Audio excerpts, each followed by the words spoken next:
Good morning everyone. मैं सुदर्शन कुमार आपका अपना चैनल SMITI जोन में फिर से एक बार आप लोगों का स्वागत करता हूं।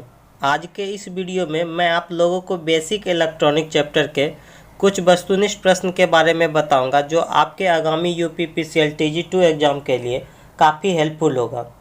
साथ ही साथ वैसे विद्यार्थी जो सेमेस्टर या एनुअल का एग्ज़ाम की तैयारी कर रहे हो उनके लिए भी काफ़ी महत्वपूर्ण है। ये जो ऑब्जेक्टिव का कलेक्शन लिया गया ये अरिहंत बुक से लिया गया है और मेरा हर संभव प्रयास होगा कि आप लोगों को अरिहंत बुक का कंप्लीट सॉल्यूशन करा दूं। तो जो विद्यार्थी हमारे चैनल को अभी तक सब्सक्राइब नहीं किए हैं वो चैनल को सब्सक्राइब कर ले और बेल आइकन को प्रेस कर ले ताकि आप लोगों को करंट नोटिफिकेशन मिलते रहे। तो चलिए हम स्टार्ट कर रहे हैं। क्वेश्चन नंबर 1 से 14 तक प्रीवियस क्लास में हम बता चुके हैं। आज हम क्वेश्चन नंबर 15 से स्टार्ट कर रहे हैं। देखिए 15 नंबर क्वेश्चन में क्या करा है कि प्राकृतिक रूप से प्राप्त शुद्ध सिलिकॉन एवं जर्मेनियम पदार्थ को क्या कहते हैं। देखिए प्राकृतिक रूप से प्राप्त शुद्ध सिलिकॉन और जर्मेनियम, शुद्ध सिलिकॉन और जर्मेनियम पदार्थ को हम क्या कहते हैं। तो शुद्ध सिलिकॉन और जर्मेनियम पदार्थ को हम कहते हैं इंट्रेंसिक अर्धचालक। देखिए एक इंट्रेंसिक और एक्सट्रेंसिक होता है। तो जो शुद्ध होगा वो इंट्रेंसिक कहलाएगा और जो अशुद्ध होगा वो हमारा होगा एक्सट्रेंसिक अर्धचालक। तो ये शुद्ध पदार्थ जो शुद्ध सिलिकॉन और जर्मेनियम पदार्थ है उसको हम लोग कहते हैं इंट्रेंसिक अर्धचालक, जो ऑप्शन नंबर यहाँ पे बी आपका सही है। चलिए 16 नंबर क्वेश्चन देखिए क्या कर रहा है कि पीएन जंक्शन की ब्रेकडाउन स्थिति के संदर्भ में निम्न में से कौन सा कथन सत्य है। पीएन जंक्शन की ब्रेकडाउन स्थिति के संदर्भ में, पीएन जंक्शन की ब्रेकडाउन कर रहा है, ब्रेकडाउन स्थिति के संदर्भ में निम्न में कौन सा कथन सत्य है। इसमें रिवर्स बाइस में धारा तीव्रता से बढ़ती है, इसमें फॉरवर्ड बाइस में धारा तीव्रता से बढ़ती है। उसके बाद देखिए कह रहा है इसमें फॉरवर्ड बाइस में वोल्टता तीव्रता से बढ़ती है, इसमें रिवर्स बाइस में वोल्टता तीव्रता से बढ़ती है। तो ये 16 नंबर क्वेश्चन में देखिए कि जब ये रिवर्स ब्रेकडाउन की बात की जाए, जब ब्रेकडाउन की बात की जाए तो ब्रेकडाउन जो है, ब्रेकडाउन की स्थिति में क्या होता है कि इसमें रिवर्स बाइस में धारा तीव्रता से बढ़ती, जो ऑप्शन नंबर ए सही है। उसके बाद चलिए 17 नंबर,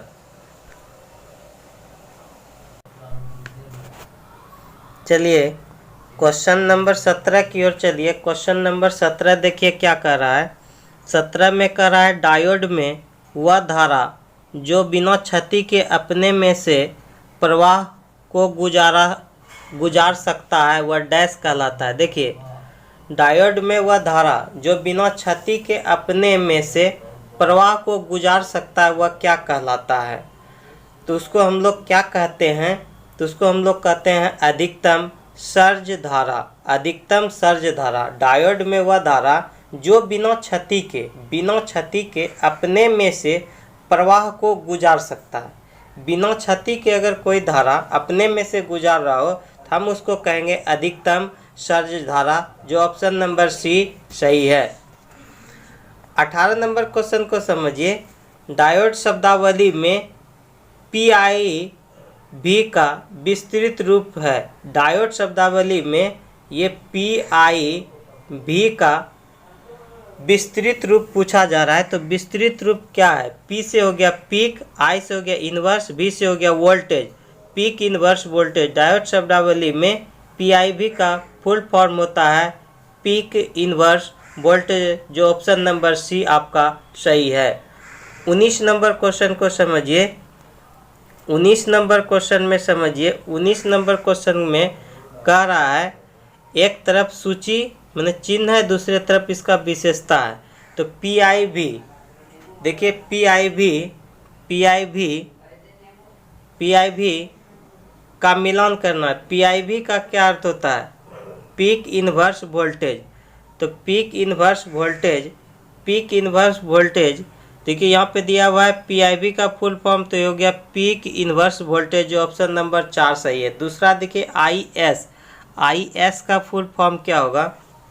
आईएस किस संदर्भ में हम लोग यूज करते हैं, तो आईएस का अर्थ होता है, आईएस से हो गया अधिकतम फॉरवर्ड सर्ज धारा, अधिकतम फॉरवर्ड सर्ज धारा, जो ऑप्शन नंबर में यहाँ देखिए 5 से मिल रहा है।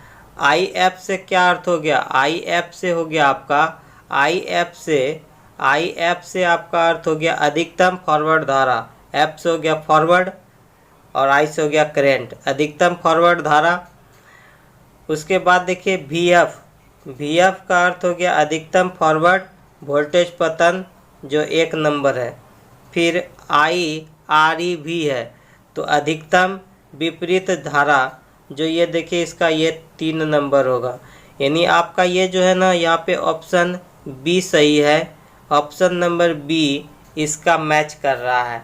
ठीक है, अब चलिए 20 नंबर क्वेश्चन देखिए क्या कर रहा है। 20 नंबर क्वेश्चन कर रहा है किसी डायोड पर फॉरवर्ड बायस आरोपित करते ही उसके परिपथ में एक उच्च मानक धारा प्रवाहित होने लगती है, यह धारा कहलाती है। किसी डायोड में फॉरवर्ड बायस आरोपित करने पर, फॉरवर्ड बायस आरोपित करते ही उसके परिपथ में एक उच्च मानक धारा प्रवाहित होने लगती है, तो यह धारा कहलाती है। यह धारा क्या कहलाती है, तो यह धारा कहलाती है सर्ज धारा।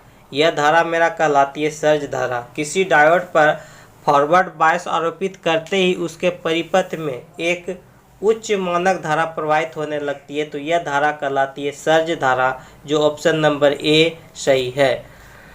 चलिए 21 नंबर क्वेश्चन को समझिए। 21 नंबर क्वेश्चन देखिए क्या कर रहा है। 21 नंबर क्वेश्चन में कह रहा है कि डायोड यदि ठोस अवस्था युक्ति में, डायोड आदि ठोस अवस्था युक्ति में एक अवगुण यह है कि यदि उसका तापमान एक सुरक्षित मान यानी 25 डिग्री सेंटीग्रेड से अधिक हो जाए तो वह बेकार हो जाता है। तकनीकी भाषा में यह प्रक्रिया डैश कहलाती है। देखिए डायोड आदि ठोस अवस्था युक्ति में एक अवगुण यह है कि यदि इसका तापमान एक सुरक्षित मान यानी 75 डिग्री सेंटीग्रेड से अधिक हो जाए तो वह बेकार हो जाती है। तो तकनीकी भाषा में यह प्रक्रिया क्या कहलाती है, तकनीकी भाषा में पूछ रहा है कि यह प्रक्रिया क्या कहलाती है, तो यह प्रक्रिया कहलाती है थर्मल रनवे। बेकार हो जाना यानी कि तकनीकी भाषा में हम लोग इसको कहते हैं थर्मल रनवे, जो ऑप्शन नंबर डी सही है। 22 नंबर क्वेश्चन को समझिए। 22 नंबर देखिए क्वेश्चन क्या कर रहा है। 22 नंबर क्वेश्चन में कह रहा है कि एकल हरे रंग की एलईडी की फॉरवर्ड वोल्टता ड्रॉप डैश है। एकल हरे रंग की एलईडी की फॉरवर्ड वोल्टता ड्रॉप डैश है। एकल हरे रंग की एलईडी के बारे में पूछ रहा है। हरे रंग की एलईडी तो उसके फॉरवर्ड वोल्टेज ड्रॉप कितना होता है, तो 2.1 वोल्ट होता है, जो ऑप्शन नंबर डी आपका सही है। 23 नंबर क्वेश्चन देखिए। 23 नंबर क्वेश्चन में कह रहा है निम्न में कौन से वैरिएक्टर डायोड का प्रतीकात्मक चिन्ह कौन सा है। ये वैरिएक्टर डायोड का जो है ना प्रतीकात्मक चिन्ह को बताना है। वैरिएक्टर डायोड, तो वैरिएक्टर डायोड के लिए ये चिन्ह होता है, जो ऑप्शन नंबर सी। जबकि ये आपका है जीनर डायोड। ये 1 नंबर क्या है आपका जीनर डायोड है।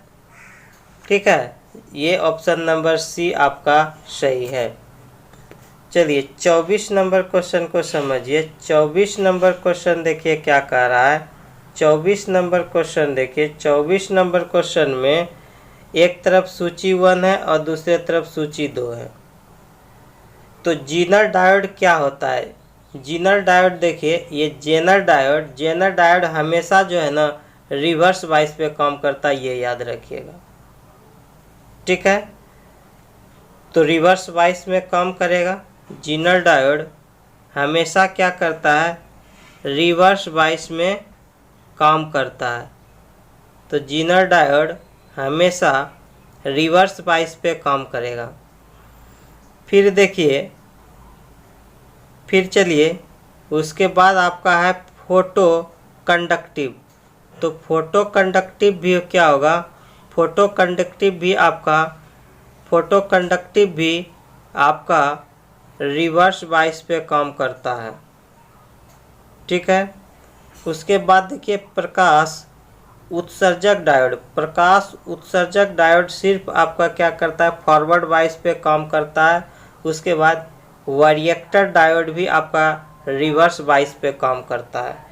तो देखिए रिवर्स बाइस में कौन कौन काम किया, जेनर, फोटो, उसके बाद प्रकाश उत्सर्जक। तो यहाँ पे ऑप्शन नंबर जो आप डी देख रहे हैं ये सही होगा, ऑप्शन नंबर डी सही है। 24 हो गया।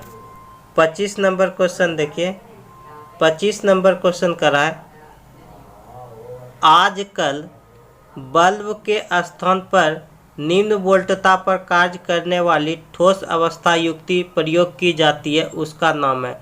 आजकल बल्ब के स्थान पर निम्न वोल्टता पर कार्य करने वाली ठोस अवस्था युक्ति प्रयोग की जाती है, उसका नाम है।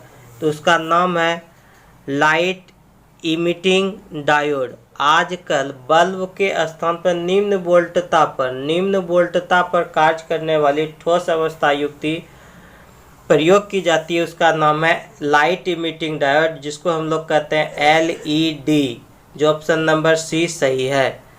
26 नंबर क्वेश्चन को समझिए। 26 नंबर क्वेश्चन में कह रहा है जीनर डायोड में क्या होता है। तो जीनर डायोड में P तथा N दो क्षेत्र की डोपिंग अधिक होती है। जीनर डायोड में P तथा N दोनों क्षेत्र की डोपिंग अधिक होती है। जीनर डायोड में जो है P तथा N क्षेत्र, यानी P मतलब हो गया होल, N मतलब हो गया इलेक्ट्रॉन, ये दोनों क्षेत्र का क्या होगा, डोपिंग अधिक होगा, जो ऑप्शन नंबर सी आपका सही है।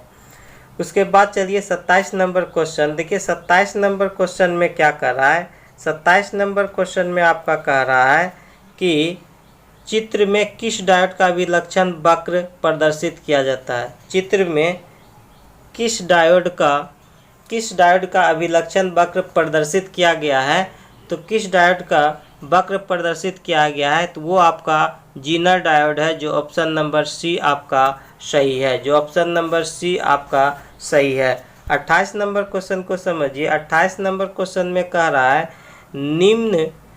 निम्न से किसका प्रयोग लाइट कंट्रोल स्विच में किया जाता है। निम्न से किसका प्रयोग लाइट कंट्रोल स्विच में किया जाता है। लाइन कंट्रोल स्विच में किया जाता है। लाइन कंट्रोल स्विच के बारे में पूछ रहा है, तो हम लोग फोटो डायोड का उपयोग करते हैं लाइट कंट्रोल स्विच में, जो ऑप्शन नंबर आपका सी सही है। उसके बाद चलिए 29 नंबर क्वेश्चन में कह रहा है कि चित्र में किस डायोड को प्रदर्शित किया गया है। ये जो चित्र है ये किस डायोड को प्रदर्शित कर रहा है, तो ये किस डायोड को प्रदर्शित कर रहा है, तो ये मेरा होता है इस प्रकार का डायोड, ये फोटो कंडक्टिव डायोड, जो ऑप्शन नंबर बी आपका सही है। फिर 30 नंबर क्वेश्चन की ओर चलिए। 30 नंबर क्वेश्चन में देखिए क्या कर रहा है। 30 नंबर क्वेश्चन में मिलान करने के लिए कह रहा है, एक तरफ डायोड है और दूसरे तरफ अनुप्रयोग है। एक तरफ डायोड, दूसरे तरफ अनुप्रयोग। जैसे पीएन जंक्शन डायोड का हम लोग उपयोग कहाँ करते हैं, तो पीएन जंक्शन डायोड का उपयोग हम लोग करते हैं डिस्टकारी के रूप में। पीएन जंक्शन डायोड का उपयोग हम लोग डिस्टकारी के रूप में करते हैं। जीनर डायोड का हम लोग उपयोग करते हैं वोल्टता नियामक परिपथ में। फिर देखिए एलईडी क्या है। एलईडी लाइट इमिटिंग डायोड का हम लोग प्रयोग कहाँ करते हैं, तो लाइट इमिटिंग डायोड का प्रयोग करते हैं इंडिकेटर के रूप में करते हैं फिर कहता है photo conductive diode. Photo conductive diode का उपयोग हम लोग को करते हैं फोटो स्विचिंग के रूप में। फोटो स्विचिंग के रूप में, यानी ऑप्शन नंबर यहाँ पे सी सही है। तो चलिए आज का सेशन यहीं पे समाप्त करते हैं। यदि आप लोगों को आज का सेशन पसंद आया हो तो दिल से लाइक करें, शेयर करें।